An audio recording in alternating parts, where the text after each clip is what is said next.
Close your eyes. Imagine a city draped in perpetual night. Cobblestones slick with rain, and something darker than rain.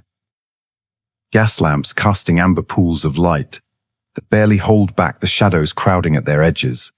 The air smells of iron and candle smoke, and something beneath both of those, something ancient and cold and faintly sweet, like flowers growing over old graves.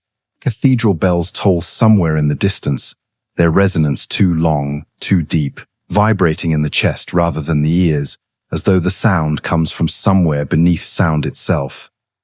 This is Yharnam. And Yharnam is dying. Not dying the way cities usually die, through poverty or war or the slow abandonment of people who find better places to be. Yharnam is dying the way a dream dies when the dreamer begins to wake. It is dissolving at its edges, its architecture growing stranger the closer you look, its people transforming into things that remember being human without quite being able to sustain it any longer. Yharnam is dying because something has gotten into it, something that was never meant to be contained within stone and mortar and the fragile architecture of human civilization, something from above, or from below, or from somewhere that has no relationship to above and below at all. Welcome, settle in, let your breathing slow. Tonight we are going to walk through Yharnam together. We are going to move through its streets and up into its cathedrals and down into its dungeons and out through the tears in its reality into the nightmare realms beyond. We are going to try to understand the Great Ones, those vast, ancient, incomprehensible beings whose mere proximity reshapes the world around them. We are going to fail to fully understand them, because that failure is the point. That failure is, in fact, the entire story. But we are going to try, and in trying, we will touch something real about what Bloodborne is actually saying, about knowledge, about consciousness, about the terrible and beautiful possibility that there are truths in this universe so large that encountering them means you will never be quite human again. The genius of Bloodborne, from Software's 2015 Gothic nightmare, developed under the direction of Hidetaka Miyazaki, is that it does not simply tell you a horror story. It makes you live inside one. It constructs a world that operates according to specific internal rules, that has a consistent and traceable history, that was shaped by real events that left real evidence, and then it hides that history in fragments, in item descriptions and environmental details and NPC dialogue, that must be assembled the way archaeologists assemble pottery from shards, each piece informative only in relation to the others, the whole only visible when you have enough fragments and enough patience to hold them together long enough to see the shape. This method of lore delivery is itself a form of cosmic horror. The experience of playing Bloodborne and reading its item descriptions and talking to its NPCs and piecing together its history replicates, at a smaller scale, the experience of the characters within it, the gradual accumulation of knowledge that changes your relationship to what you're seeing, the growing sense that what you thought you understood was only the surface, the dawning awareness that the surface was always obscuring something vastly larger than itself. It puts you in the body of a hunter who arrived in Yharnam, seeking something called the Pale Blood, whose exact nature is never made clear, and it sends you through a city that is already past the point of saving, asking you to cleanse streets that cannot be cleansed, to hunt beasts that were once your fellow human beings, and slowly, inevitably, to realize that everything you thought you understood about the threat was wrong. The threat was never the beasts. The beasts are just what happens when humans get too close to something too large for them to hold. The Great Ones are the shape of that something. And tonight, we will try to trace that shape in the dark. Let your shoulders relax. Let the tension in your jaw soften. You don't need to understand everything tonight. In fact, it's better if you don't. Understanding, in Yharnam, tends to cost more than it's worth. Bloodborne's cosmic horror does not borrow from H.P. Lovecraft's tradition so much as it evolves it, takes the raw material of that literary inheritance and does something genuinely new with it. Where Lovecraft's protagonists are passive witnesses, scholars who stumble upon forbidden texts and are undone by what they read, Bloodborne's hunter is active, complicit. The player makes choices, accumulates insight, seeks out the nightmare willingly, again and again, pressing forward not because the story demands it, but because something in the game's design makes curiosity feel inevitable, irresistible, like leaning over the edge of something very deep to see what's at the bottom. The game understands something that most cosmic horror does not, that the truly terrifying thing about encountering something beyond human comprehension is not the encounter itself, but what you become because of it. The way knowledge, once gained, cannot be ungained. The way seeing changes the seer. The way the world does not return to its former shape after you have understood that its former shape was always a comfortable illusion. This is what we are going to explore tonight. The Great Ones' cosmic incomprehension. Not just the incomprehension that humans feel when confronted with them, but the incomprehension that flows in the other direction too. The way these vast beings reach toward humanity and find us as strange and small and illegible as we find them vast and ancient and unknowable. The tragedy of contact across an unbridgeable divide. The beauty of the attempt. We have a long night ahead. Let the sounds of Yharnam settle around you. Let the bells toll. Let's begin. Before we can talk about the Great Ones specifically, before we can discuss their individual natures, their relationships to Yharnam, their strange and terrible interventions in human history, we need to sit with the question that the game itself refuses to answer directly. What are they? This refusal is intentional. Miyazaki has spoken about the deliberate ambiguity at the heart of Bloodborne's lore, the way the game provides fragments and implications rather than explanations, because explanations would destroy the very thing the game is trying to create. The Great Ones are incomprehensible, not partially comprehensible, not difficult to understand but possible with sufficient effort, genuinely, fundamentally, structurally beyond the capacity of human minds to fully contain. The moment you think you've grasped what one of them is, you've only grasped the shadow it casts on the wall of your understanding. But we can describe the shadow. The Great Ones are beings that exist across multiple planes of reality simultaneously. This is not a metaphor. They are not simply very powerful or very ancient or very alien, though they are all of those things. They exist in states of being that require dimensions of perception that human consciousness does not naturally possess. The Amygdalae, those towering, many-limbed entities with their bulbous pale heads and their long fingers, cling to buildings throughout Yharnam. They have always been there, but a hunter with no insight, no accumulated cosmic awareness, cannot see them, not because the Amygdalae are hiding, not because there is some kind of spell of concealment, but because they exist in a register of reality that unaltered human perception simply does not access. Think about that for a moment. An enormous being, hundreds of feet tall, clinging to the facade of a cathedral, you have walked past a dozen times, invisible not because it is trying to be, but because your eyes, your brain, your entire perceptual apparatus is oriented toward a frequency of reality that simply does not include it. The amygdalae are right there. They have always been right there. You just needed to be broken open in exactly the right way before you could see them. This is the first principle of Great One existence. They are not elsewhere. They are here, always here, woven into the fabric of the world in ways that human consciousness cannot naturally detect. Their presence does not require their arrival. They were not summoned to Yharnam.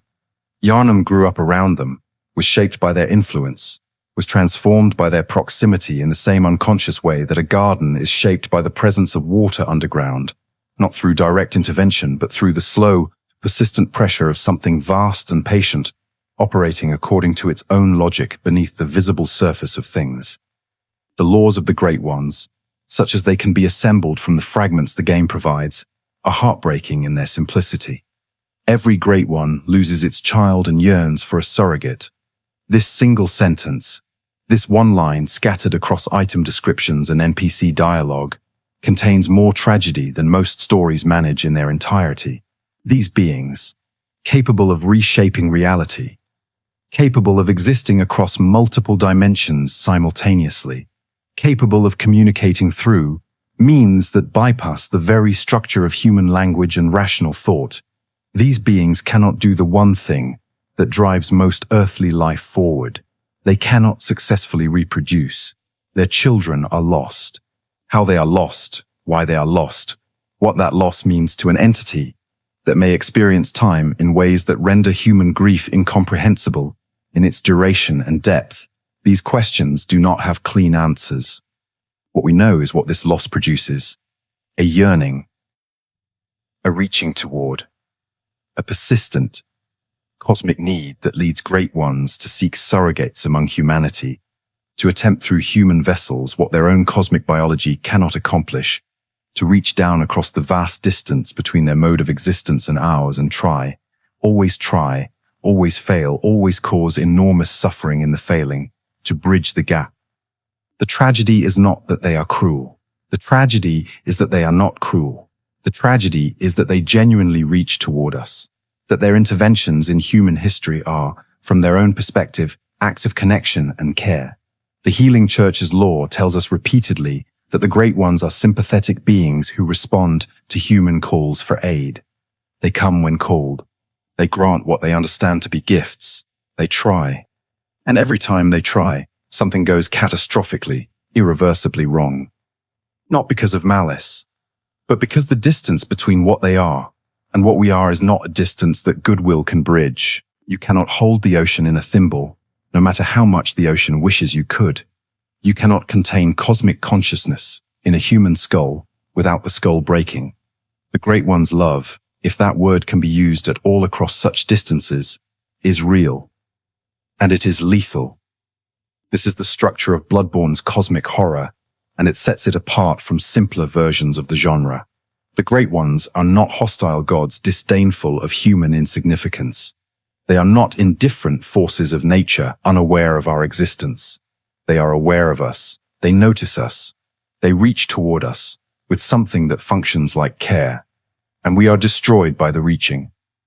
There is something in that which goes beyond horror into something almost unbearable, a sadness at the center of the cosmos, a loneliness so vast it reshapes the world around it, a love so alien that it cannot help but harm everything it touches.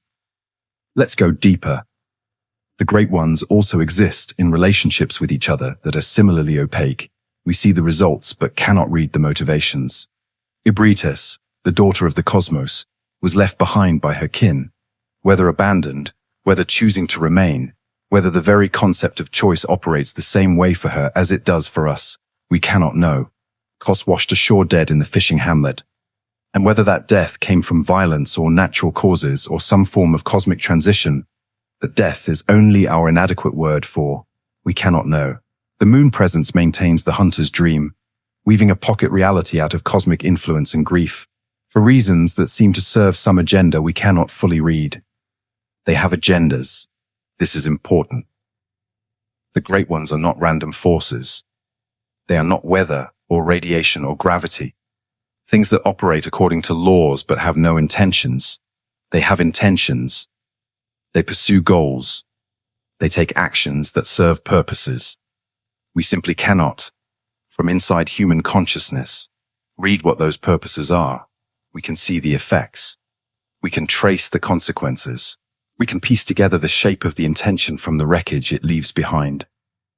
But the intention itself remains forever on the other side of a wall we cannot climb. This is what Bloodborne means when it talks about cosmic incomprehension.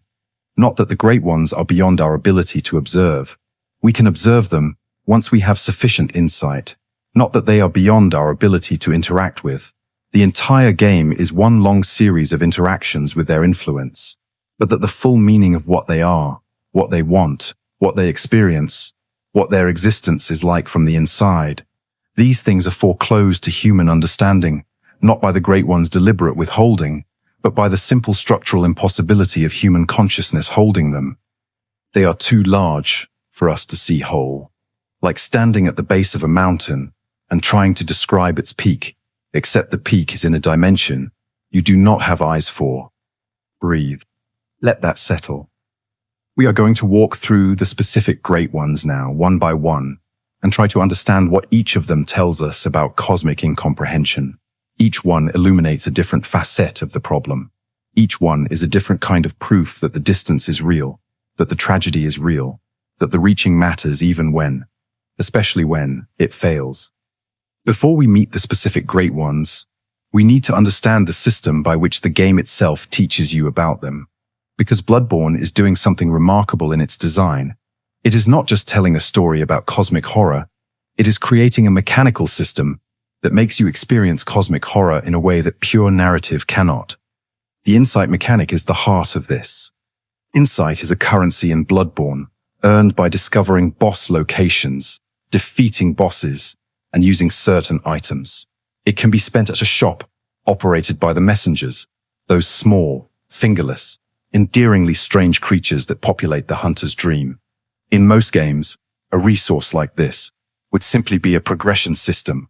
You earn it, you spend it, you get better. But insight does something else. It changes the world. As your insight accumulates, the world around you shifts. The doll in the hunter's dream, that exquisite porcelain figure who sits quietly in the corner and ignores you entirely at the start of the game, awakens and begins to speak. The enemies in certain areas gain new attacks. The church doctors begin throwing arcane projectiles, a move they did not have before. The celestial emissaries spawn in locations that were empty. Mad ones appear during the Witch of Hemwick encounter. The ambient sound design changes in subtle ways that are difficult to identify but impossible to ignore. A quality of unease deepens. A sense of being watched becomes more acute. And your frenzy resistance decreases. The more you know, the more vulnerable you become to madness.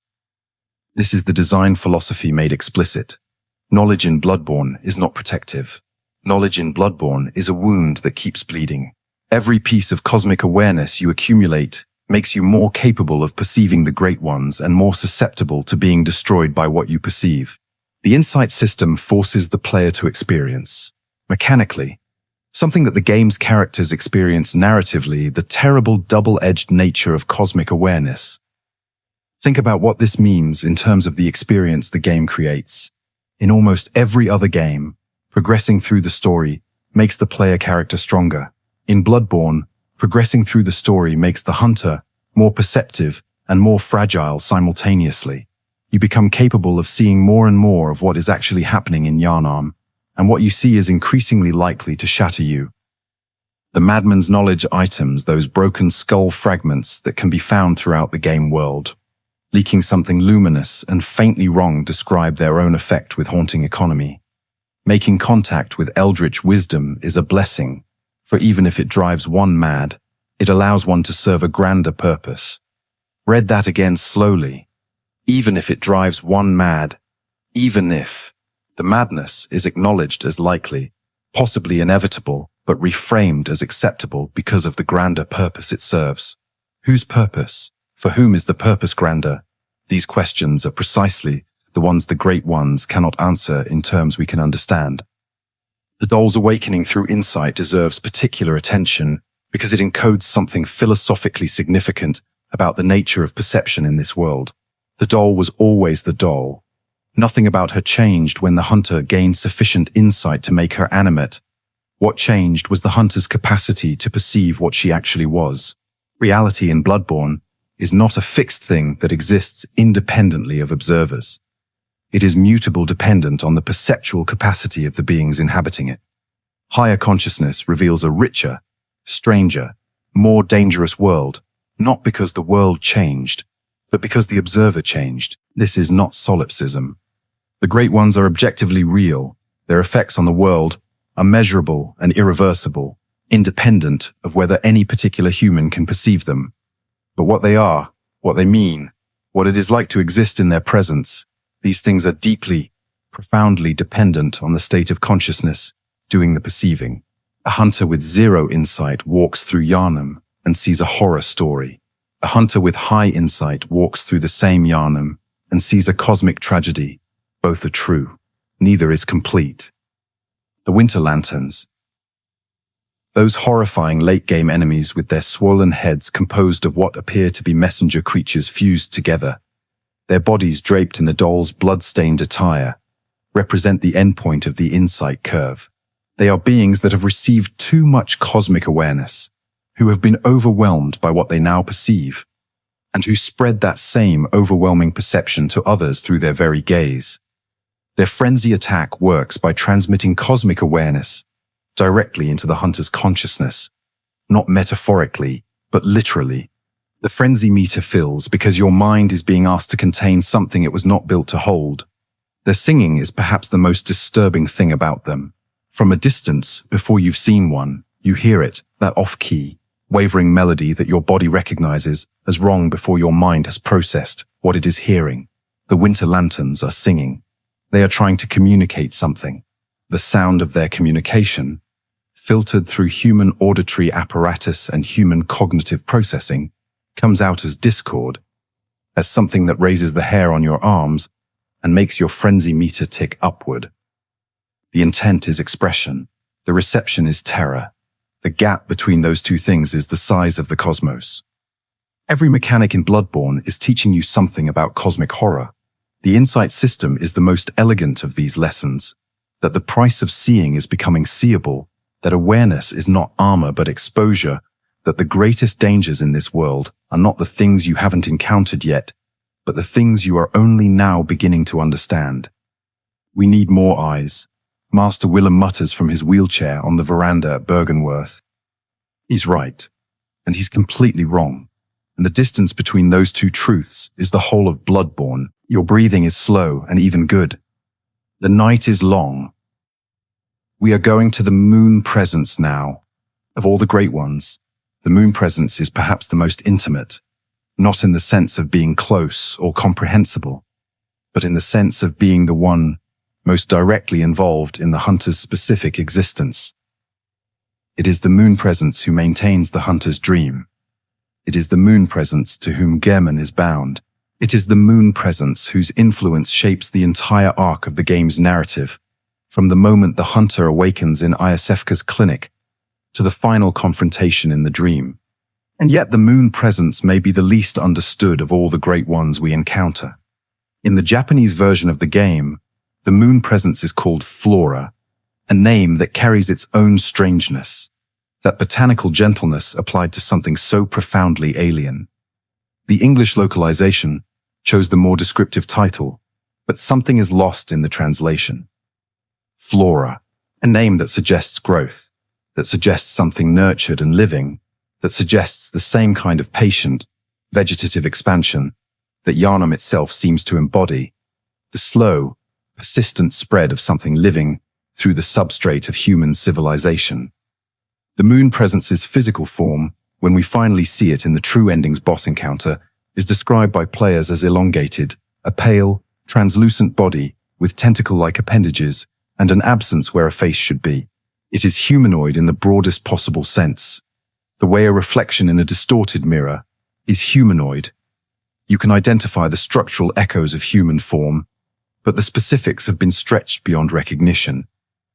It hangs in the air above Gehrman's arena like something dreaming, like something that has never quite touched the ground and does not know what ground is for. The lore of the moon presence and Gehrman is assembled from fragments across the game. Gehrman was the first hunter, the progenitor of the hunter tradition that would ultimately produce every player character who ever picked up this game. He was brilliant and dedicated, and the depth of his relationship with Lady Maria, his student, can be read between every line of his dialogue. The careful way he avoids her name, the weight in his silences, the suggestions scattered through the DLC that her fate marked him permanently. When Lady Maria departed, retreating to the Fishing Hamlet, we learn, carrying with her the guilt of what happened there. Something in Gehrman broke. The exact sequence of what followed is one of the game's most carefully guarded ambiguities, but piecing together the evidence, it seems probable that Gehrman's grief opened some channel of communication, deliberate or not, that the moon presence answered. Whether this was a formal summoning or simply a desperation loud enough to be heard across cosmic distances, we cannot say with certainty. What we can say is that something answered. What Gehrman asked for and what the moon presence provided were not the same thing. This is the central tragedy of their relationship, the clearest example in the entire game of what happens when human need and cosmic response interact without a shared framework of meaning. Gehrman wanted, what? Comfort, Maria's return. some way to continue when continuing seemed impossible. We don't know exactly what he sought. We know what he received. The hunter's dream. A pocket realm, stitched together from cosmic influence, and the specific texture of his grief, where hunters would sleep and wake and sleep and wake, where his own consciousness would be bound in service to the moon presence's agenda for the rest of eternity, where the work would never be finished, and the night would never end. Was this a gift? From the moon presence's perspective, almost certainly. It gave Gehrman something that cosmic consciousness could understand as useful, a purpose, a role, a reason to continue. It gave him a dream, that the dream became a trap, that Gehrman's service became an imprisonment, that the cosmic mercy extended to a grieving old man resulted in an existence that left him begging the hunter to end it. These outcomes are not evidence that the moon presence is cruel. They are evidence that it did not and could not understand what Gehrman actually needed. It could not understand, because what Gehrman needed was human. Human grief, human comfort, human presence, the specific texture of one specific person's existence, and its irreplaceable loss. These things are not concepts that translate across the cosmic distance. The moon presence gave the largest, most cosmic version of what help could mean, a purpose as vast as the night, a role in the great ongoing work of cosmic order. And Gehrman sat in his wheelchair for generations, slowly losing his mind, whittling flowers, begging visitors to let him help them die. The hunter's dream itself is the moon presence's consciousness made habitable, or as habitable as cosmic consciousness can manage when trying to accommodate human occupants. It operates according to dream logic rather than physical law. Death is temporary, distances are compressed, time moves strangely or not at all. The messengers who inhabit it, those curious fingerless creatures who assist the hunter with wordless enthusiasm, seem to be extensions of the moon presence's awareness, its thoughts given small, gesturing form. The doll who awakes through the hunter's insight may be something similar. The moon presence's attempt to provide human-shaped comfort, a proxy for the human connection it cannot itself provide. Everything in the hunter's dream is the moon presence trying to be helpful in the only language it has. The tragedy is that its language and the language of human need do not share enough vocabulary. The umbilical cords, those items that grant insight and are specifically described as allowing the recipient to resist the lure of sleep, are the key to understanding the moon presence's actual agenda, insofar as it has one that we can partially decipher. The moon presence maintains the hunter's dream partly through a mechanism related to sleep, to the dream state, to the particular vulnerability that comes with unconsciousness. By consuming 3/3 umbilical cords before the final confrontation, the hunter gains enough cosmic awareness to perceive the moon presence's true form and fight it rather than simply submitting to it. What does the moon presence want? The honest answer is that we cannot fully know. We can see that it wants the hunter's dream maintained, that it wants hunters sent out into Yharnam, that it has some investment in the cycle of hunting and dreaming continuing. Perhaps it needs the dream for its own reasons, as an anchor to the physical world, as a way of maintaining some form of presence in a reality its consciousness would otherwise drift above entirely. Perhaps the endless hunting serves some cosmic purpose we cannot read. Perhaps it is lonelier than we can imagine, and the hunter's dream is simply the moon presence's attempt to have company, expressed in the only way a cosmic entity can express such a desire, Flora. The name still haunts me. Something that grows in the dark. The structure of the hunter's dream, when you examine it carefully, is the structure of a cosmic entity's idea of what would be helpful to a grieving human. There is a safe space. The dream cannot be invaded. The hunter returns there upon death. It is the one consistent refuge in a world of constant threat. There is a companion, the doll, who offers warmth and devotion and a kind of unconditional presence. There is purpose, the work of hunting, the clear direction of a mission, the sense that what the hunter does matters. There is even a kind of rest, the tombstones that allow fast travel, the firelit warmth of the dream's perpetual gentle evening. All of this, the moon presence built for Gehrman. It is not a prison in its intention. It is a home, a cosmically constructed home for a grieving human, made by a being with no human psychology, a assembled from a Great One's understanding of what grieving humans need. And it is a home that became a prison because the moon presence could not understand what Gehrman most needed. What Gehrman needed, based on the aching absence that runs through everything he says and does not say, was Maria, was the irreplaceable and specific presence of the person he had lost. No cosmic construction can substitute for that. No dream, however carefully made, can replace what is irreplaceable. The moon presence could not understand this, because the moon presence does not experience irreplaceable loss in the way Gehrman did, or if it does, the experience is so different that the translation fails completely. It gave him everything a cosmic entity could give. It gave him everything except the one thing he wanted. And Gehrman sat in his wheelchair for years beyond counting, and slowly came apart, and waited for someone who could end it. If the moon presence is the most intimate of the Great Ones, Oedon is the most intimate in a different and stranger sense. Oedon does not have a body. Oedon is formless, not invisible in the way the Amygdala are invisible, not existing in dimensions beyond human perception, but simply without physical form in any dimension.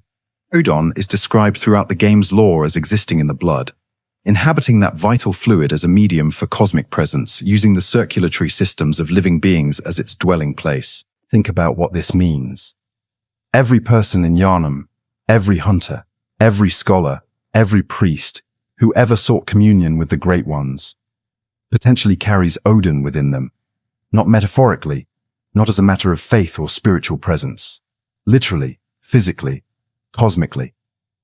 Oedon moves through the blood. Oedon speaks through the blood, the old blood that the healing church extracted from the Thumerian ruins and distributed to Yharnam's citizens through blood ministrations, promoted as miraculous medicine, as healing beyond what ordinary medicine could achieve. This may have been, at least in part, a vehicle for Oedon's wider dissemination. The chapel dweller who warns the hunter about Oedon, who has built his entire spiritual life around the philosophy that fear the blood. He understands something important, even if he cannot articulate the full cosmic truth of what he understands. The blood is the carrier, the blood is the medium, and Oedon is what travels through it. The healing church understood this too, in their own way, though their understanding was filtered through a theology that made cosmic contact seem like a matter of faith rather than physics. Their rituals involving the old blood, that ancient fluid recovered from the Thumerian ruins deep beneath Yharnam, the remnants of a civilization that had its own catastrophic relationship with the Great Ones long before the modern city existed, were not simply superstition. They were attempts to work with the medium of Oedon's presence, to channel and direct, and ultimately harness the cosmic entity that dwelt within blood itself. The irony is that their success in disseminating the old blood throughout Yharnam was, in a sense, a success at spreading Oedon's influence, while completely failing to understand what Oedon actually was or what the consequences of that dissemination would be. The blood plague that begins Bloodborne's story, the transformation of Yharnam's citizens into beasts, is one of the game's great causal tangles, and the exact mechanism is never spelled out cleanly. What we can reasonably piece together is that the old blood carries something that human physiology was not meant to absorb indefinitely, and that whatever cosmic influence dwells within it, whether Oedon's presence, Thumerian echoes, or simply the accumulated weight of something vast touching something small, exerts pressures that eventually break the vessel. For most, that breaking takes the shape of beasthood. The various runes associated with Oedon in the game, Oedon Writhe, Formless Oedon, represent attempts to translate Oedon's communications into symbols that human consciousness can process and use. The Carol runes as a whole are described as the transcriptions of the Great Ones' voices, attempts by a hunter named Carol to capture the sounds of cosmic communication in a form legible to human minds. Carol's methodology was to listen, very carefully, and at great personal cost to their sanity, to what the Great Ones were saying, and then to render that into mark-making, the closest human approximation of sounds that did not originate in any human throat. The Oedon runes provide mechanical benefits, additional quicksilver bullets, enhanced regeneration of that resource. In the language of the game's systems, they represent cosmic influence made useful, the Great One's presence channeled into something the hunter can work with. But the rune descriptions make clear that this utility is a translation, a simplification, a shadow of what Oedon's communication actually contains. You are getting the smallest possible fragment of what Oedon is trying to say, rendered into a form your cognition can handle, stripped of everything that would make it truly cosmic, and therefore truly destructive. This is the predicament of all cosmic communication in Bloodborne. The only forms of it that humans can survive are the forms that have been so thoroughly translated and simplified that they no longer carry the full weight of their origin. Carol's runes are to Oedon's voice what a stick figure is to the Sistine Chapel. The comparison is not about quality, but about completeness. The gap between the original and the human-accessible rendering is the gap between cosmic consciousness and human consciousness itself. Oedon's relationship with reproduction is perhaps the most disturbing aspect of its lore. Multiple pregnancies in Yharnam's history are attributed to Oedon, Ariana's cosmic child, born in the cathedral ward if the hunter shelters her there, and the highly implied parentage of Murgo itself, the child at the center of the nightmare of Mensis. The game never states Oedon's role in Murgo's birth outright, but the evidence points toward it. Murgo is described as Oedon's child by the lore. Queen Yharnam is Murgo's mother, and the entire nightmare built around Murgo's cry seems to orbit the formless one's domain. This interpretation, pieced together from item descriptions and the logic of the nightmare, is the reading most Bloodborne scholars arrive at, though the game, true to form, never quite closes the circle completely. The mechanics of this are never explained. They cannot be explained in terms human biology would recognize. Oedon's reproductive process appears to operate through some form of cosmic resonance, a kind of harmonic alignment between the Great One's presence in the blood and the physical potential of human bodies, that results in pregnancies that have nothing to do with conventional biology and everything to do with the particular horror of cosmic intimacy. You carry Oedon within you, in your blood, in the medium that sustains your life. And sometimes, somehow, that carrying becomes something more. The children born from this process are not Great Ones. They are not quite human. They are something in between, cosmic aberrations that bring suffering to everyone involved, including themselves. This is the law-given form. Every Great One loses its child. Oedon's attempts at parenthood always end in loss. The children are stillborn or monstrous, or born into nightmares from which they cannot escape. And Oedon, formless and voiceless to human ears, continues dwelling in the blood, continues reaching toward the possibility of something it cannot achieve. Murgo's cry echoes through the nightmare of Mensis. A child who may already be dead, whose birth should have been impossible, whose existence is a cosmic wound that the school of Mensis tore open in their desperation for Great One contact. That cry, high and thin and somehow wrong, the way all sounds are wrong in the nightmare realms, is the sound of what Oedon's yearning produces, not comfort, not connection, a sound in the dark from something that was never meant to be born. Breathe softly. The night is deep. The amygdalae are the most visible of the Great Ones in the sense that, once you have sufficient insight, you see them everywhere. They do not hide. They have never been hiding. The world of Yharnam is draped with their presence in the way a garden is draped with vines, pervasively, structurally, as though their existence is part of the architecture rather than something added to it. Their name is borrowed from the human amygdala, that almond-shaped cluster of neurons deep in the brain responsible for processing emotional responses, particularly fear and threat detection. This borrowing is not accidental. The amygdalae in Bloodborne are, among other things, beings associated with cosmic perception, with the ability to see and process realities that ordinary human cognition cannot access. That they are named for the brain structure most associated with our own most primal form of perception-based response suggests a grim joke. The cosmic entities capable of seeing across all dimensions are named for the part of us that processes fear. Or perhaps it's not a joke. Perhaps it's the most accurate possible naming. The amygdalae perceive everything. And perhaps what they perceive, what their consciousness processes at every moment across every dimension they inhabit, is something that would register in any sufficiently developed mind as fear. The amygdala boss encounter in the Nightmare Frontier provides the most direct confrontation between Hunter and this species of cosmic entity. What is immediately striking about the encounter is the amygdala's behavior. It does not charge. It does not roar. It does not perform the aggressive territorial displays of most boss enemies. It hangs in the air, its long arms extended downward, and it seems to wait. Its attacks, when they come, feel less like predatory strikes than like the incidental consequences of a large entity moving through a space too small for it. The amygdala does not seem to intend to hurt the hunter so much as the hunter simply happens to be in the path of something moving according to its own logic. The amygdala's grasping attack, where it reaches down and seizes the hunter, holds them up to what should be its face, and then delivers an arcane blast.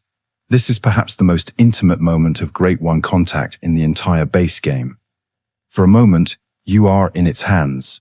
It is looking at you, or doing whatever the amygdala equivalent of looking is, its perception focused on this small, warm creature it has picked up. And then it responds. Not with comprehension, not with recognition, with something indistinguishable from rejection. But the amygdalae are also capable of something gentler.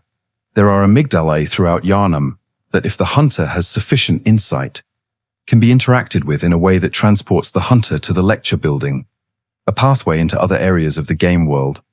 These amygdalae reach down and grab the hunter and then don't blast them. They relocate them. They provide a service, whether this service is intentional, whether the amygdalae are choosing to help the hunter, or whether the relocation is just a different, less violent version of the same gesture, whether help and harm are the same action from the amygdala's perspective. These questions are unanswerable, but the possibility is there. The possibility that the amygdala is capable of something that functions like assistance. The gap between that possible assistance and the nightmare frontier amygdala's lethal responses is the gap between intention and comprehension. Even if the amygdala wants to help, even if all the amygdalae want to help, their scale and their nature make safe assistance enormously difficult to guarantee. And then there is Rom. Rom the vacuous spider occupies a unique place in Bloodborne's lore. She is the Great One who was once human. A scholar of Bergenworth, the institution founded by Master Willem that predates and in many ways seeds the Healing Church's later obsessions. Rom underwent cosmic transformation through her time at the lake beneath Bergenworth, almost certainly connected to Willem's experiments in gaining cosmic wisdom. The choir came later. Rom's ascension appears to be one of Bergenworth's own achievements, or perhaps its greatest catastrophe. She achieved a form of cosmic transcendence that removed her from the category of human entirely. She sits now in her impossible lake, ringed by her children, vast and pale, and still, maintaining a veil that prevents ordinary human consciousness from perceiving the full reality of Yharnam's cosmic situation. The veil is the key to understanding Rom, her cosmic function, the task she performs, whether by choice or by compulsion, or through some mechanism that makes that distinction meaningless, is concealment. Rom hides the truth, not from malice, and perhaps not even from some protective instinct, though the lore suggests that her concealment may serve as a kind of mercy. Human consciousness may simply be better off not knowing the full extent of the Great One's presence in the world until it has been prepared to receive that knowledge. But she is called vacuous. Rom the vacuous spider. Vacuous means empty, hollow, devoid, without content or meaning. The transformation that gave Rom cosmic power took her human mind, her human memories, her human intelligence and desires and loves and fears, and emptied her. She achieved cosmic awareness at the cost of everything that made her capable of awareness in a human sense. She can still spin children. She can still maintain the veil. She can still perform the cosmic functions of her transformed existence. But the Rom who was a scholar, who had opinions and ambitions and a specific relationship to the pursuit of knowledge that drove her to seek transformation in the first place, that Rom is gone. What sits in the Moonside Lake is the cosmic shell of a person, the Great One that a woman became when her humanity was the price of transcendence. When the hunter defeats Rom, her veil falls. Throughout Yharnam, the truth becomes visible.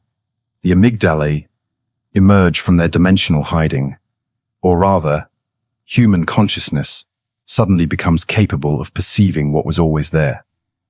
Eileen the Crow appears at the Grand Cathedral, wounded and desperate. Yharnam Thumerian Queen appears at the tomb of Oedon, heavily pregnant, her condition now visible where before it was concealed. The city reveals itself. The revelation is not salvation. The revelation is simply the world as it actually is, stripped of the mercy of ignorance. Rom's death is necessary. It is also the removal of the last protection human consciousness had against the full weight of what Yharnam has become. After Rom, everything is more dangerous and more real. She protected us from what she helped create. The vacuous spider, hollow and still in her lake, was the last mercy in Yharnam. And she had to die so the hunter could proceed. In a mythology full of tragic figures, Ebrietas, daughter of the cosmos, may be the most purely sad. Her title tells you what you need to know. She is a daughter of the cosmos, and she was left behind. The other great ones, wherever they went, whatever movement or transformation or cosmic event prompted their departure, they left, they moved on. They ascended or expanded or simply went somewhere that is not here, and Ebrietas remained.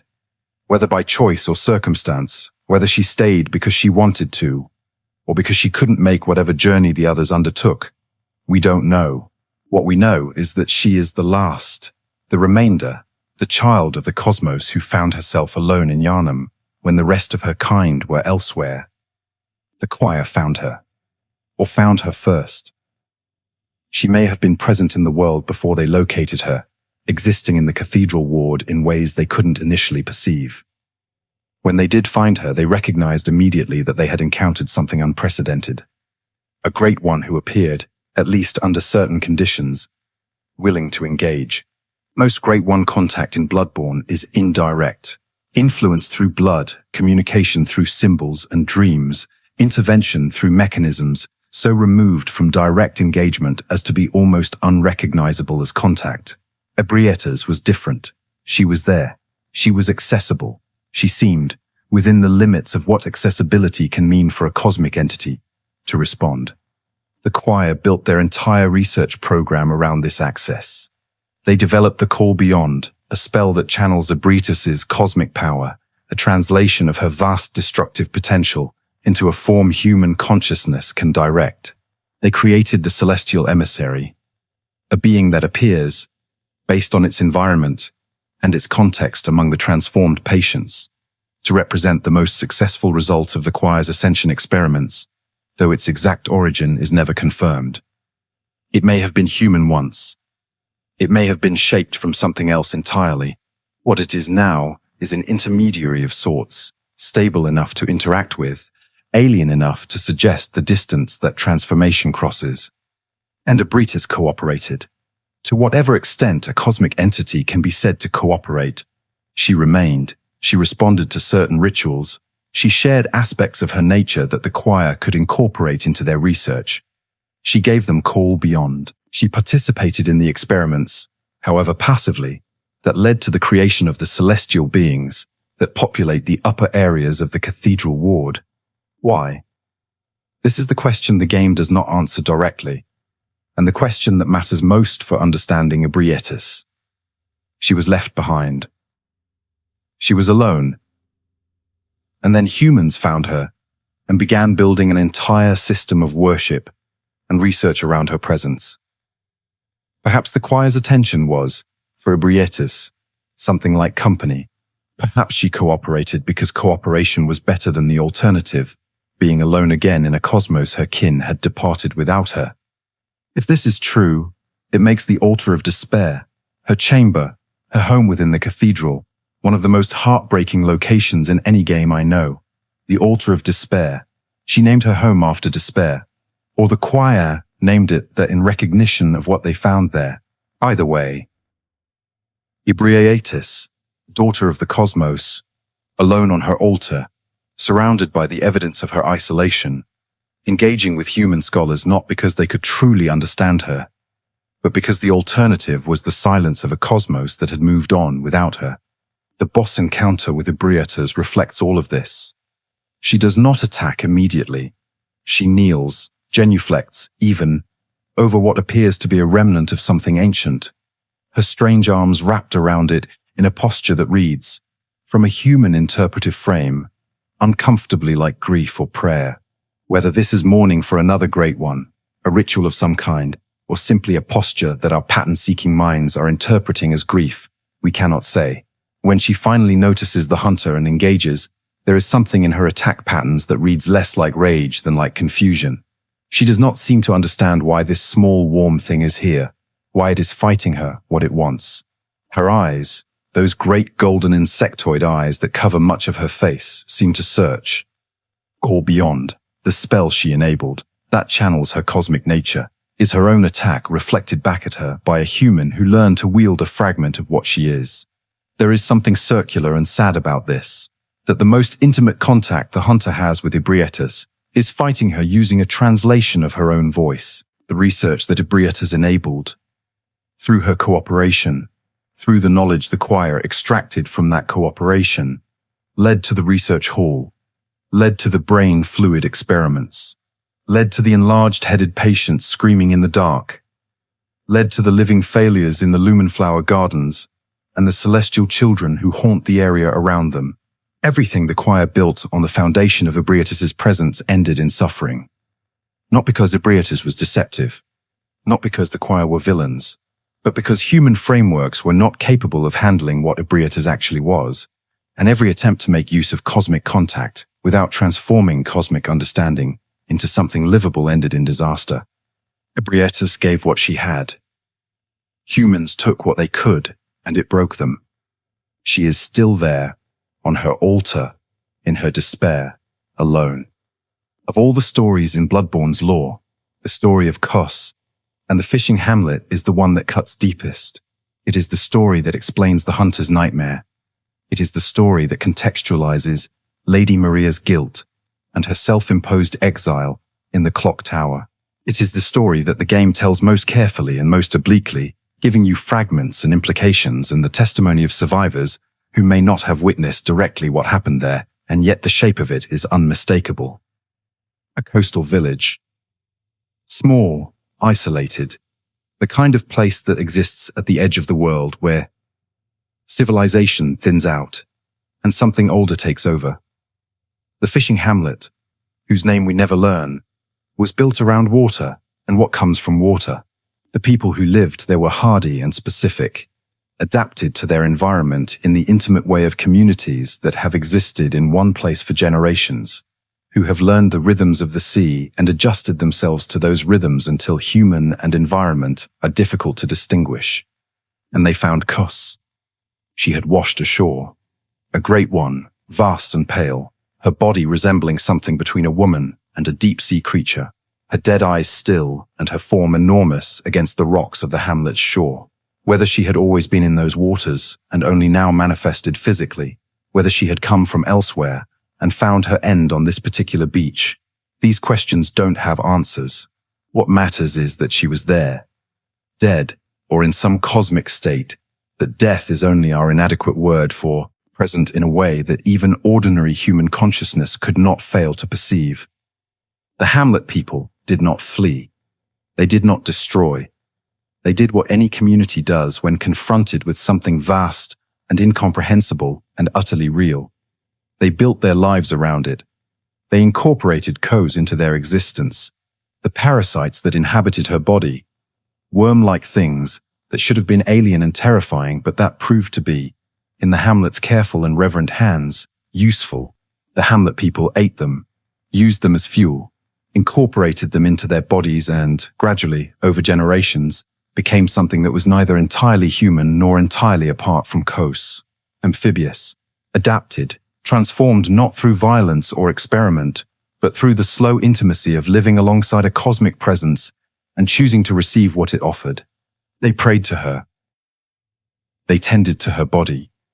They gave her the only thing humans can give to something incomprehensibly greater than themselves. Attention, care, the specific form of love that is called reverence, and something in that offering appears to have been received. The Hamlet's adaptation, their fishy transformation, that should have been repulsive, but was instead sustainable. This suggests that Kos's influence, even in death, was not destructive when met with appropriate response. When met with reverence rather than exploitation, cosmic presence can be accommodated. Then Bergenworth came. The scholars arrived. The exact composition of the expedition is never confirmed outright, but the DLC's item descriptions and Lady Maria's presence in the clock tower strongly suggest that figures who would later define Yharnam's history were part of it. Among the hunters who accompanied them, based on what the DLC implies, was Gehrman's student Maria herself.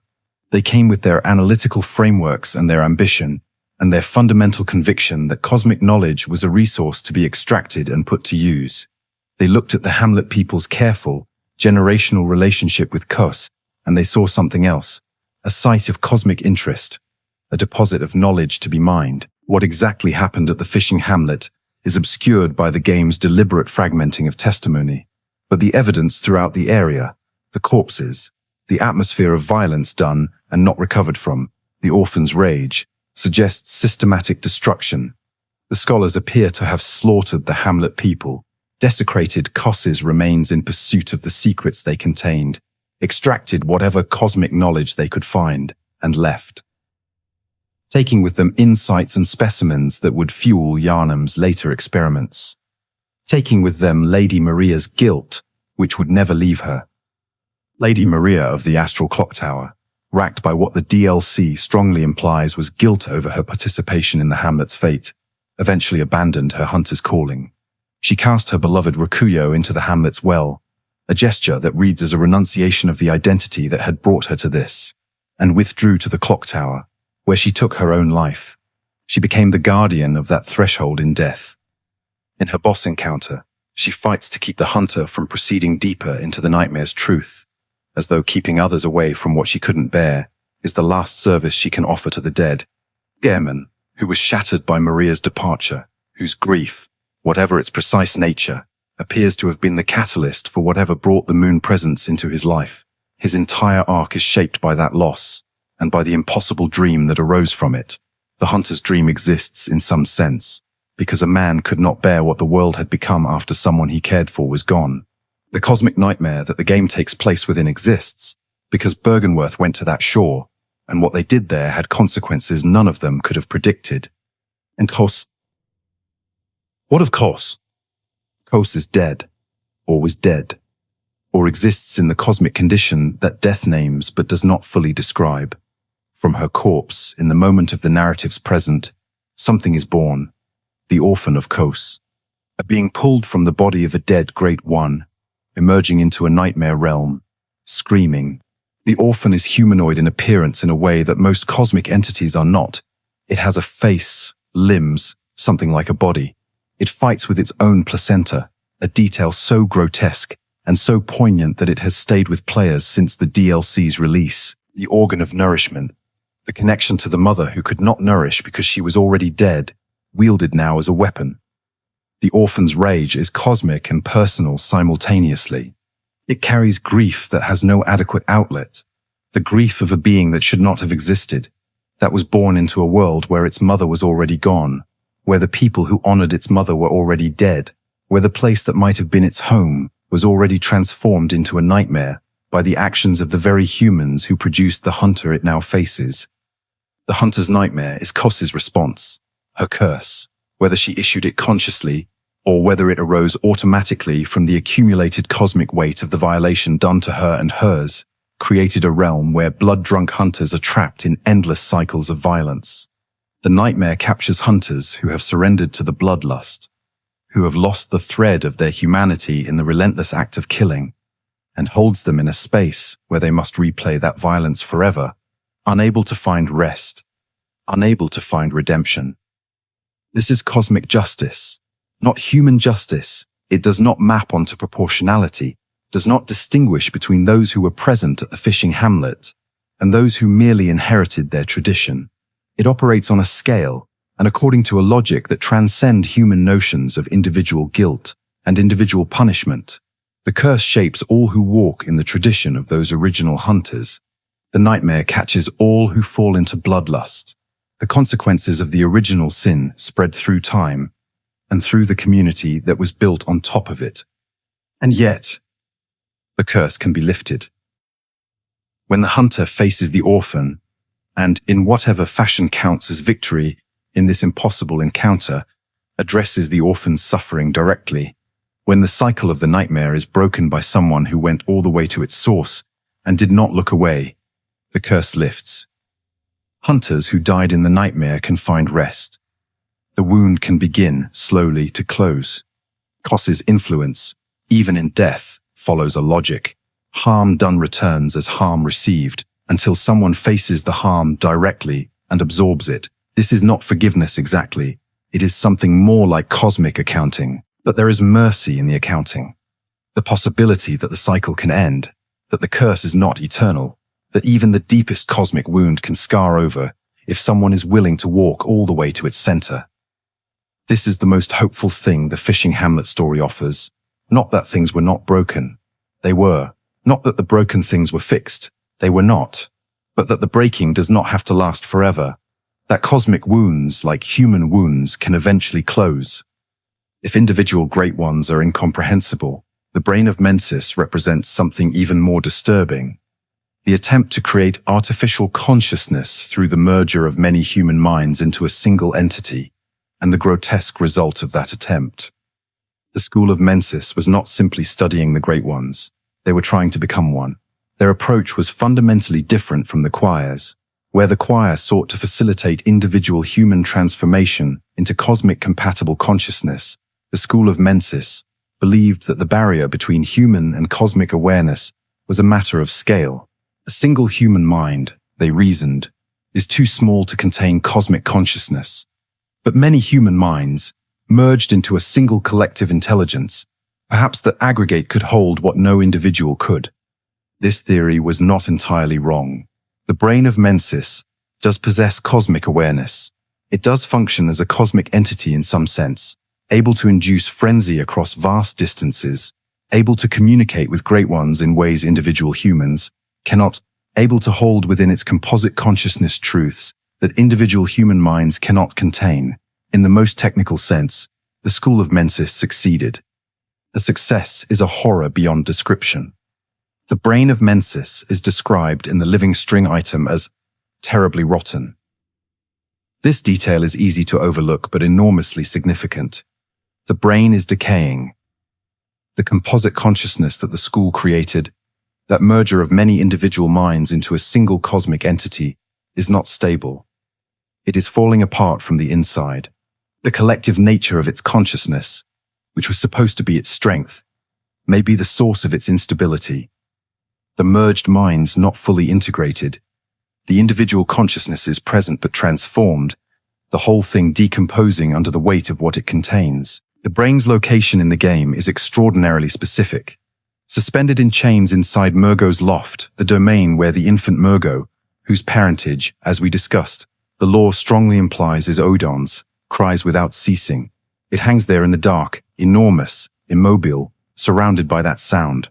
Whether it watches over Murgo, whether it is imprisoned here, or whether it is simply another presence drawn into the nightmare's gravity, these relationships are never made fully clear, but the proximity matters.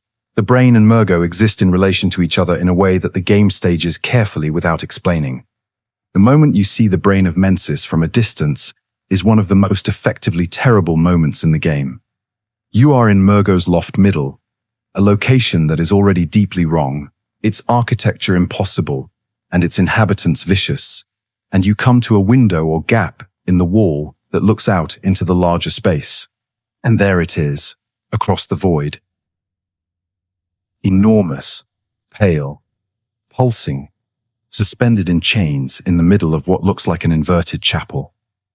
And the moment you see it, your frenzy meter begins to rise. Not because you got close to it, not because it attacked you, because you looked at it. The sight of it is sufficient to begin the process of consciousness alteration. The brain does not need to be visible, and the fact of its existence, perceived across open space, begins to rewrite your mind's operating parameters. This is cosmic madness as a property of vision itself. The brain's awareness radiates outward and enters through your eyes and rearranges things in your consciousness, according to principles that human neurology was not designed to accommodate. The frenzy meter is not a metaphor. It is the game telling you, mechanically and directly, that you are being damaged by what you can see. There is a solution. The workshop area you can find that contains a cage on a pulley system, which drops the brain into the abyss beneath the loft, rendering it harmless in its darkness. This is the game's acknowledgement that cosmic madness has environmental dependencies, that the brain's power to undo human consciousness requires a certain relationship to light and space, and the possibility of being seen. Darkness contains it. The pit takes its eyes away, or takes your eyes away from it, which amounts to the same thing. But there is also the gesture. The specific gesture learned from the celestial emissary, called make contact, allows the hunter to approach the now pit-bound brain and interact with it in a controlled way. Holding the pose long enough, something in the brain responds. It provides the living string, an item that enables the fight against Murgo's wet nurse, which means the brain can be communicated with under the right conditions. Cosmic information can flow between the brain and the hunter, but only in darkness, only through ritual gesture, only under conditions that limit the transmission to what human consciousness can barely survive. This is the model for all sustainable cosmic communication in Bloodborne. Intensely controlled, ritually mediated, stripped down to the minimum that accomplishes the necessary exchange. Full contact is fatal. Fragments are all that can be survived. The Brain of Mensis stands as a warning and a monument simultaneously. A warning about what happens when human ambition for cosmic awareness overrides human wisdom about the cost of that awareness. A monument to the genuine achievement of the School of Mensis, their terrible success in building a mind large enough to touch the cosmic, even if that mind was rotting from the moment of its assembly. The students of Mensis, who participated in the merger, who allowed their individual consciousnesses to be subsumed into the collective, are in there. What remains of them, what their experience of collective consciousness is, whether they are suffering or transcendent or something that makes both words inadequate, these are questions the game leaves entirely open. The brain does not speak in any language we can read. It simply is terrible and real and rotten and vast, hanging in the dark above Murgo's weeping. The research hall is, in many ways, Bloodborne's most sustained exploration of what happens when well-intentioned human ambition meets cosmic reality without adequate understanding of the nature of what it's trying to accomplish. It is also, in the texture of its horror, perhaps the most intimate horror the game offers, not the vast incomprehensibility of the Great Ones themselves, but the very human, very legible suffering of the people who tried to bridge the gap and could not. The hall is structured vertically, a tower of ascension, each level corresponding to a different stage of attempted cosmic transformation. The architecture does something subtle and effective. The building's impossible height, requiring mechanical elevators to navigate, suggests a facility that has already extended itself partially into dimensions that physical architecture should not be able to reach. The higher you go in the research hall, the more wrong the space feels, not in the dramatic way of the nightmare realms, but in the quiet, wrong frequency of light way of a place that has been incrementally altered by proximity to something the building was not designed to contain. The patients are the heart of it. They shuffle and lurch through the hall's corridors, their heads enlarged to grotesque proportions, their movement patterns reflecting consciousness that has been radically rearranged. They were volunteers, or at least participants. The Healing Church's research required subjects, and the patients of the research hall agreed to be transformed, or were transformed without fully understanding what the transformation would involve, or were offered the choice in a context where refusal was effectively impossible. The specifics of consent are one of the hall's many opacities. What is clear is that the enlargement of their heads is not simply physical mutation.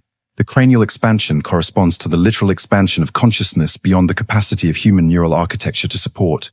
The cerebrospinal fluid that fills the enlarged skulls, the brain fluid that Saint Adeline requests, and that forms the mechanical core of the hall's quest line, is the medium of the transformation. It carries what was introduced into the patient's consciousness, the accumulated cosmic awareness that their bodies are now struggling to contain, sloshing around in heads that have had to grow simply to hold what was put inside them. Their suffering is physical and existential simultaneously. They are in pain because their bodies cannot accommodate their consciousness. And they are in a kind of horror because their consciousness can accommodate just enough cosmic awareness to understand how much it is missing, to perceive that there is vastly more, to feel the pressure of what they almost contain, to be trapped between the human consciousness they are losing and the cosmic consciousness they cannot fully achieve. Saint Adeline is the hall's most important figure, and in many ways, its most heartbreaking. She is lucid when the hunter first encounters her, capable of speech, of request, of something like desire. She knows what she wants.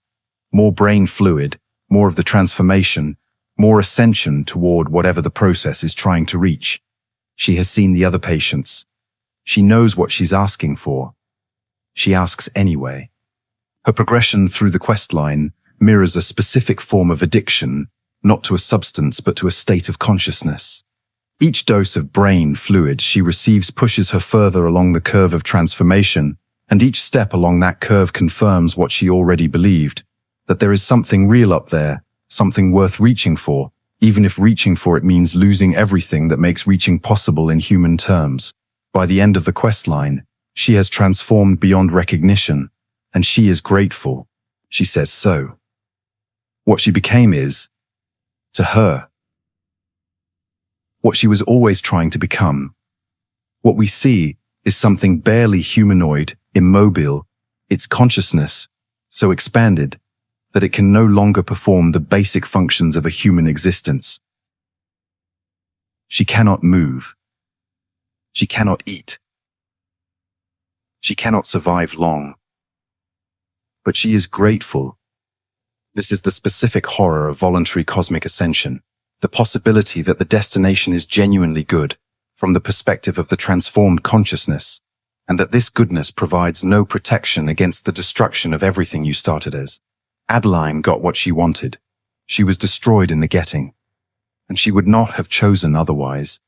The living failures in the Lumenflower Gardens are the collective version of Adeline's arc, subjects who progressed further along the transformation curve than individual human consciousness can maintain, whose enlarged heads and cosmic capabilities are paired with an evident inability to function as independent beings. They move in groups, respond to threats in coordinated ways that suggest some form of shared consciousness, and summon cosmic attacks from the sky with an effectiveness that proves they have achieved genuine cosmic power. They have also clearly lost whatever stable individual selfhood would allow them to live and act as people rather than as a collective that happens to share a space. The name Living Failures is the Healing Church's assessment, not a neutral description. From the researcher's perspective, success would have meant maintaining human-like individual consciousness while gaining cosmic capability, having both rather than trading one for the other. The patients achieved cosmic power and lost human coherence. They are, by the Church's own standards, failures. That standard reveals the fundamental mistake at the core of the entire research program. You cannot have both. The game is explicit about this. In every way, it knows how to be explicit about anything. The cosmic and the human are not additive. You cannot add cosmic consciousness to human consciousness and get a larger version of the original. The addition requires transformation, and transformation means change, and change of this magnitude means that what you were is no longer what you are. The celestial emissary, who stands among the Lumenflower Gardens population as the one apparent success story, illustrates the impossibility of the standard by embodying success so completely that the success becomes its own kind of failure. The emissary achieved cosmic consciousness. It retained individual identity in a form stable enough to function independently. It can wield cosmic power, summon lesser celestial beings, maintain coherent existence in spaces that the other patients cannot navigate. By the Church's standards, it succeeded, and it does nothing. The emissary exists in the Lumenflower Garden in a state of profound passivity. It does not seek anything, pursue anything, work toward anything. It exists and contemplates whatever cosmic realities are accessible to its transformed consciousness. Human drives, ambition, love, fear, curiosity, the desire to change the world around you, These appear to have been part of what the transformation removed. The emissary is stable because it no longer wants anything that would require stability to achieve. This is the cost of the Church's version of success, a being that has cosmic awareness and no motivation to use it in any human direction. A person-shaped hole in the space where a person used to be. The research hall ultimately stands as Bloodborne's most direct argument that partial cosmic transcendence is not possible. You cannot take a little bit of what the Great Ones are and add it to a human being and get an enhanced human being. You get a transformation, and transformations do not come with reversibility, and the only direction they can go is away from the starting point, which is always, in this context, away from humanity. The screams of the patients echo through the hall at night. Or rather, there is no night. There is no day. In the research hall, time has become something the building no longer tracks. The three endings of Bloodborne are the game's final argument about cosmic incomprehension, and they are designed with the specific genius of refusing to tell you which one is correct. Each ending is a different answer to the question the game has been building toward. Given everything the hunter has seen and survived and become, given the insight accumulated and the Great Ones encountered, and the truth of Yharnam gradually revealed, what do you do with that? The dream persists. The hunter is now doing what Gehrman did, serving the moon presence's inscrutable purposes, watching the cycle continue with a new generation of hunters, carrying whatever weight the role carries, which may be immense, may be simply vast, may be something that the game's camera cannot show us because it would require a perspective the game cannot simulate. This ending is neither tragic nor triumphant. It is continuation. The hunter has moved one step up in the cosmic hierarchy, from hunter to caretaker, while remaining fundamentally within a system they do not fully understand, serving purposes that remain opaque, in a role that was designed by a being whose motivations are forever beyond full comprehension. They are more cosmic now. They are more trapped now. Whether those are the same thing is one of the questions the ending leaves open. The third ending. The hunter consumes 3/3 umbilical cords before the final confrontation. The insight gained from this act allows the hunter to perceive the moon presence for what it truly is, and to fight it as a genuine adversary. The hunter defeats Gehrman, defeats the moon presence, and then the transformation begins. The hunter collapses.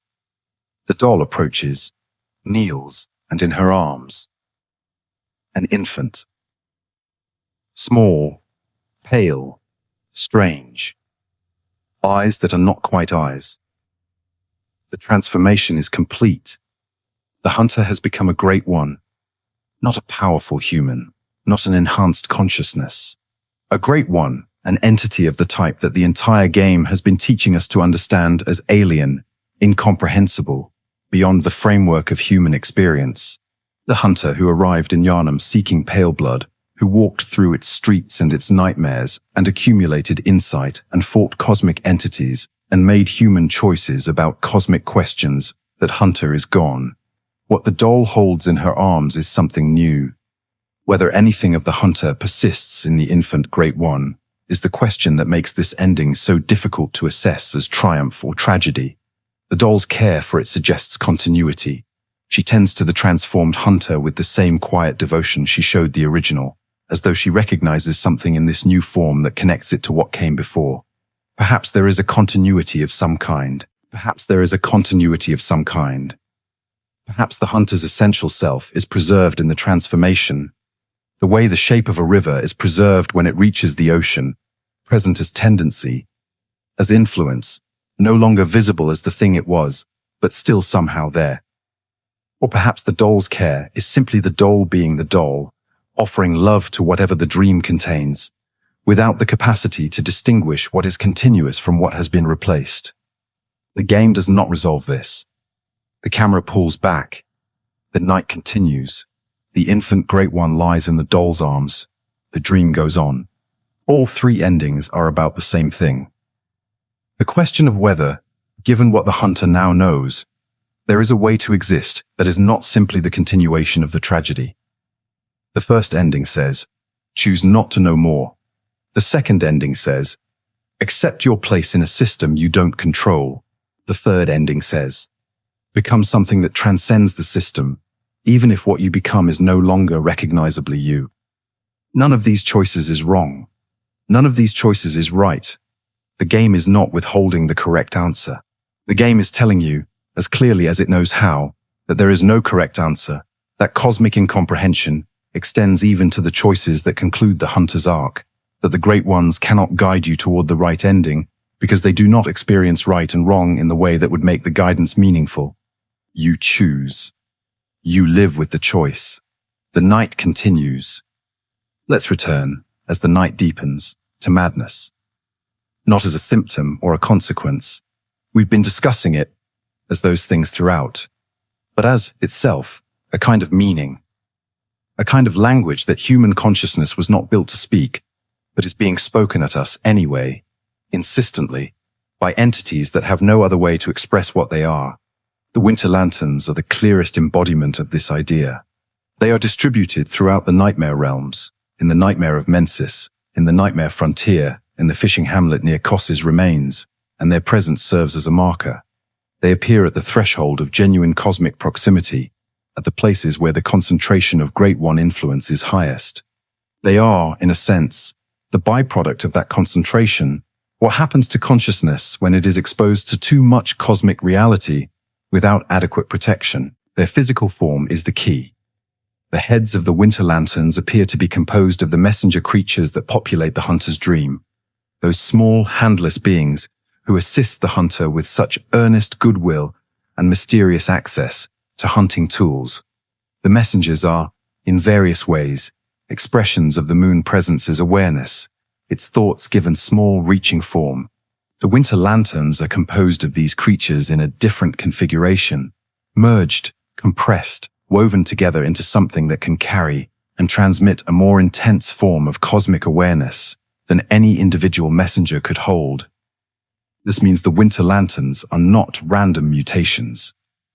They are configurations of cosmic awareness. They are the moon presence's consciousness, or some similar Great One consciousness, shaped into a form that can interact with the physical world, can move through it, can encounter the hunter directly. And what they do when they encounter the hunter is attempt to communicate. Their singing is this communication. The off-key, wavering melody that makes your frenzy meter tick upward is an attempt to share their experience, to transmit the quality of the cosmic awareness they contain into the consciousness of the being they're encountering. They are not attacking in any conventional sense. They are expressing, they are saying, this is what it is like. This is what we hold. Feel this. The frenzy that results is the human experience of receiving that transmission. Consciousness being asked to hold something too large for it to hold, the meter filling as the pressure builds, the catastrophic release when the limit is exceeded and the mind cannot contain what it has been given. The singing is beautiful, in its way. From a distance, before the frenzy has started, there is something genuinely musical about it. A melody that is wrong but is wrong in a consistent way, the way atonal music is wrong, the way music from other cultures can be temporarily wrong before the ear adjusts. The winter lanterns are not making random noise. They are making something. They are making the most human thing that entities made of compressed cosmic awareness can make, and it is almost music, and it is almost language, and the gap between almost and fully is the gap between their mode of existence and ours. This gap is what Carol spent their life in sound of. The Carol runes, those marks that the hunter can equip to gain various benefits, are their attempt to close that gap through translation. Carol listened to the Great Ones speaking. They rendered their voices into visual symbols that human minds could process. They translated cosmic language into human marks. The runes work. They provide genuine benefits. The Oedon Writhe rune grants additional bullets. The Moon rune enhances insight capacity. The Beast rune increases physical power. The translation is real. The runes capture something actual about the Great One's nature and make it accessible in a form human consciousness can use. Carol's project was successful. And yet, the runes are described throughout as fragments, pieces of cosmic communication, the smallest survivable doses of what the Great Ones are actually saying. Carol could only hear what they could hear, could only render what they could render, could only translate what human cognitive architecture can receive without failing. The runes are the tip of a cosmic iceberg, and everything below the waterline cannot be made into symbols without the symbols destroying the mind that holds them. The winter lanterns are trying to share the whole iceberg. They cannot do otherwise. They hold too much to modulate it, too much to calibrate the transmission to human capacity. They sing, and the frenzy builds, and the human mind, unable to contain what it's being given, begins to tear. This is the tragedy of cosmic communication in its most immediate form. Entities who want to share, who reach out with something genuine, whose reaching causes the very damage they presumably do not intend to cause. We cannot know what the winter lanterns experience. We cannot know if they understand that their singing is lethal to the beings they sing to. We cannot know if understanding is something they still have access to, given how thoroughly they have been remade by cosmic awareness. What we know is that they sing. They sing in the nightmare, in the dark, to anything that passes. Singing the only language they have, in the only way they can, to anyone who will listen. And listening is fatal. And they keep singing. We have walked a long way tonight, through Yharnam's streets and its dreams, into the chamber of the moon presence and the altar of the left-behind daughter of the cosmos, down to the Fishing Hamlet and the crater of cosmic grief that a massacre left behind, up through the research hall, past the transformed and suffering patients, into the nightmare realms where winter lanterns sing and the brain of Mensis pulses in the dark. We have tried to understand the Great Ones. We have failed. We were supposed to fail. This is the final teaching of Bloodborne's cosmic horror, not a nihilistic one, not a simple declaration that understanding is impossible and meaning is absent. Something more complicated and more true than that. The Great Ones are real. Their relationships with humanity are real, causally operative, shaping the world in ways we can observe and trace and be destroyed by. The tragedy of those relationships is real. The loneliness is real. The reaching, the yearning, the persistent cosmic need that leads these incomprehensible beings to keep trying to connect with creatures as small and fragile as us. All of this is real. And the understanding we cannot achieve is also real. The gap is real. The incomprehension goes both ways. They cannot understand us any more fully than we can understand them. The chasm is symmetric. The tragedy is symmetric. They reach towards something they cannot hold. We reach towards something that destroys us. And in the reaching, on both sides, something genuine happens. Something that is not nothing. Kos's curse arose from genuine grief. The moon presence's binding of Gehrman arose from something that functions, however alien, like care. Ebrietas cooperated with the choir from something that functions like loneliness and the desire for company. The Great Ones are not indifferent. They are not hostile. They are enormously, incomprehensibly, cosmically present in relation to humanity, and their presence costs us everything it touches, and it costs them something too, in whatever currency cosmic consciousness spends. The incomprehensibility is not a barrier to be overcome. It is the nature of the relationship. Human and cosmic consciousness are not the same kind of thing. They do not fit together. The attempt to make them fit produces the research hall patients, and the Fishing Hamlet massacre, and the hunter's dream, and all the nightmares that the game traverses. The attempt to make them fit will always produce these things, because the fitting is not possible without the transformation that destroys one side of the equation.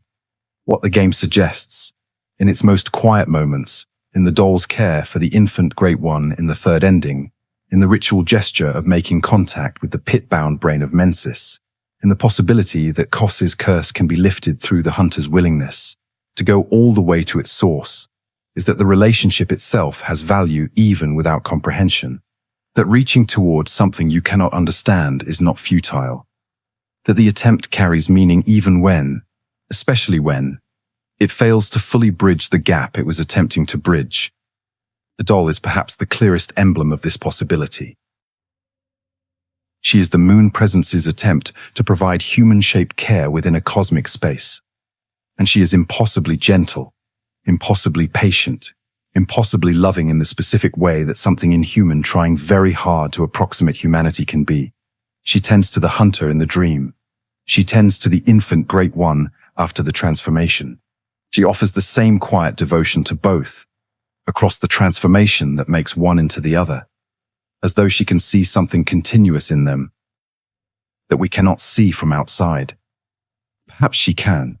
Perhaps continuity of that kind, the persistence of something essential through cosmic transformation, is exactly what human consciousness cannot perceive, because human consciousness is too embedded in the categories of before and after, human and other, to see what remains when those categories dissolve.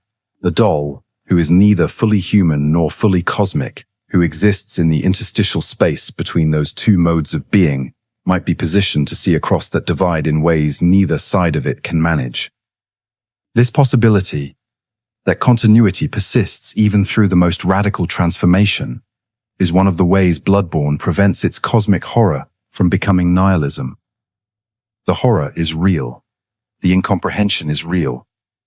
The gap between human and cosmic consciousness is real and will not close. But the gap does not mean the relationship is meaningless. A relationship between two beings who cannot fully know each other is still a relationship. Contact across impossible distance is still contact. Love that cannot express itself without causing damage is still love. The Great Ones are not indifferent. This is the most important thing in the end. In a simpler version of cosmic horror, they would be indifferent, vast forces of nature operating according to their own laws, unseeing and uncaring of the small creatures caught in their wake. Bloodborne refuses this simplicity. The moon presence noticed German's grief. Kos noticed the Hamlet people's reverence. Ebrietas cooperated with the choir from something that functions like the desire for company. Oedon reaches toward reproduction through means that involve human bodies, suggesting a relationship with humanity that is intimate even if incomprehensible. They see us. They know we are here. They respond to us. That their responses cause disaster is a function of the distance, not of the seeing. And we see them, too, or we try to, with our accumulated insight and our carefully assembled fragments of lore and our willingness to walk into nightmare realms and face bosses whose existence defies the categories we use to understand existence. We build churches in their honor. We develop research programs to understand them. We petition them in our grief and wait, as German waited, to see how they will answer. We incorporate their essence into our bodies and let it transform us, generation by generation, in the hope that transformation will eventually produce something capable of real contact. We fail. We keep trying. This is, if not the definition of love, something in the same territory. The cosmic and the human cannot fully know each other. They can only, imperfectly, and at great cost, reach toward each other across the distance. The reaching is the story. The reaching is Bloodborne. That reaching toward something you cannot understand is not futile. That contact across impossible distance is still contact. That the cosmic and the human can coexist without fully knowing each other, can influence each other without destroying each other, can even occasionally produce something like communication, not complete, not safe, not without cost, but real. The Great Ones are always there. Clinging to the buildings, dwelling in the blood, singing in the nightmare, maintaining their impossible dreams. They were there before Yharnam was built, and they will be there when whatever comes after Yharnam has run its course. As is spolsets twint built, this comes. They will build Sisturula running has run its course. They are the architecture of a cosmos that does not require human presence to have meaning, a cosmos that contains forms of consciousness so far beyond ours that our existence registers to them the way the existence of mayflies registers to us. And yet they notice us. They respond to us. They try. This might be the most frightening thing of all, or the most beautiful. That in a cosmos this vast, containing intelligences this alien and this enormous, the small warm flickering of human consciousness is enough to attract their attention. That we matter, somehow, to things that should not notice us at all. That our grief, our prayers, our ambition, our violence. These are loud enough to reach the great ones, to provoke their responses, to pull their incomprehensible attention toward us. We are not insignificant to them. We are just unknowable, as they are to us.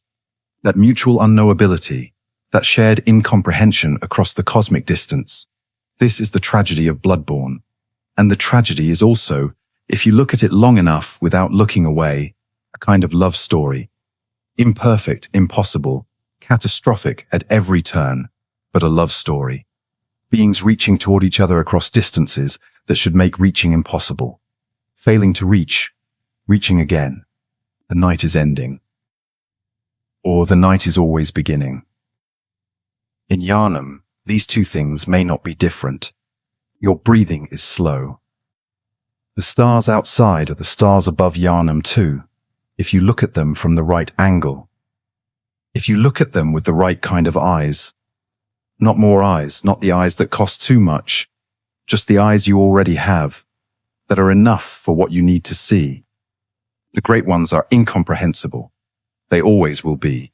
And they are reaching toward us right now, in whatever way reaching works for things that vast, from whatever distance cosmic consciousness maintains from human awareness. And somewhere, in the dark between stars, something that may not have a face is looking toward us with something that may not be a gaze. And it is trying. Sleep well. The hunt is over for tonight.